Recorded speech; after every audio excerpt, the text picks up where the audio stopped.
Bonjour et bienvenue, voici notre tour d'horizon économique, géopolitique, énergétique et boursier. Nous sommes le jeudi 9 avril et pour comprendre comment tourne la planète finance, c'est sur l'inforruptible et nulle part ailleurs. Et cette chronique du jour, je vais l'intituler Réouverture? Non.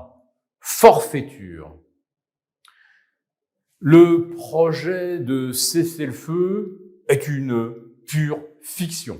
Je l'expliquais hier, il n'y avait aucun processus vers la paix, aucun cadre, aucun chemin contraignant, et le cessez-le-feu a été violé une demi-heure après son annonce par Israël mercredi matin. Et puis, dans les heures qui ont suivi, ça a été l'apocalypse sur le Liban, avec la pire journée de bombardement depuis 1985, avec une centaine de frappes coordonnées qui ont touché des zones d'habitation.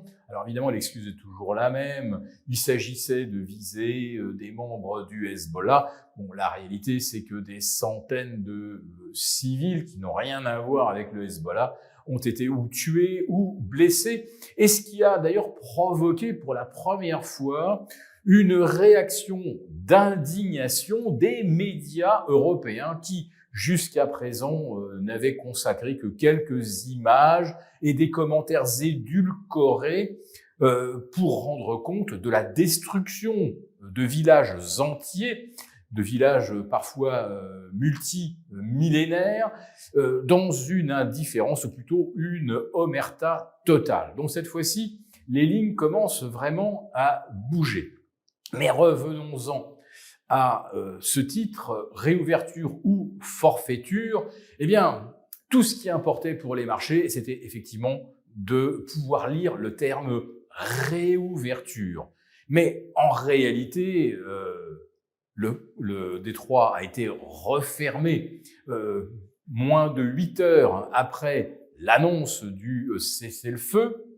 Et le plan en 10 points, eh bien, il a été jeté à la poubelle par Donald Trump. Oui, c'est pas moi qui l'affirme, c'est sa porte-parole, Caroline Leavitt, lors d'un point presse, qui a dit « ce plan en 10 points n'a aucun sens » et Donald Trump, donc, l'a jeté à la poubelle.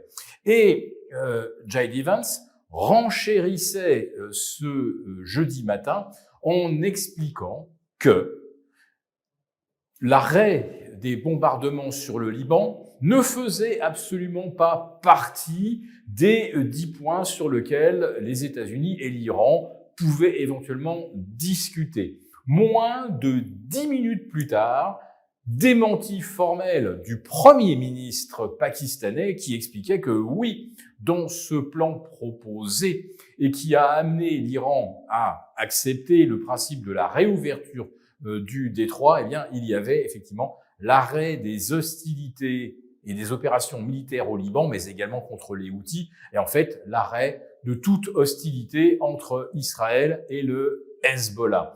Donc, les États-Unis ont littéralement trahi leur parole, et c'est donc le Premier ministre pakistanais qui l'a, en quelque sorte, confirmé. Du coup, eh bien, la guerre continue, et pour les marchés, eh bien, c'est comme s'il ne s'était rien passé. On en reste finalement à l'euphorie suscitée par le communiqué de Trump sur Truth Social, alors qu'il n'y a plus rien de concret dans ce que les marchés ont célébré. Et je vous disais hier, en quelque sorte, c'était le feu d'artifice et tout le monde rincé au champagne sur le pont arrière du Titanic pour ne pas voir que la proue est en train de s'enfoncer. Et oui, et là on s'enfonce manifestement dans la crise et dans le mensonge. Alors, les marchés semblent complètement déconnectés du réel. C'est certainement pas aussi simple. Les marchés avaient certainement ce qu'on appelle un plan qui consistait effectivement à rebondir très fortement en contradiction avec tout le contenu de l'actualité qui démentait totalement le cessez-le-feu. L'idée, c'est peut-être de retirer les cours pour permettre à certains de parfaire leur couverture ou d'achever des plans d'allègement des portefeuilles. Tout comme certains soupçonnent cette manœuvre de Donald Trump de dire « je cesse les hostilités » pendant que son allié israélien les poursuit. On se donne 15 jours pour négocier et en réalité, on se donne 15 jours pour faire venir des États-Unis de nouveaux missiles et reconstituer en quelque sorte ses capacités de frapper l'Iran.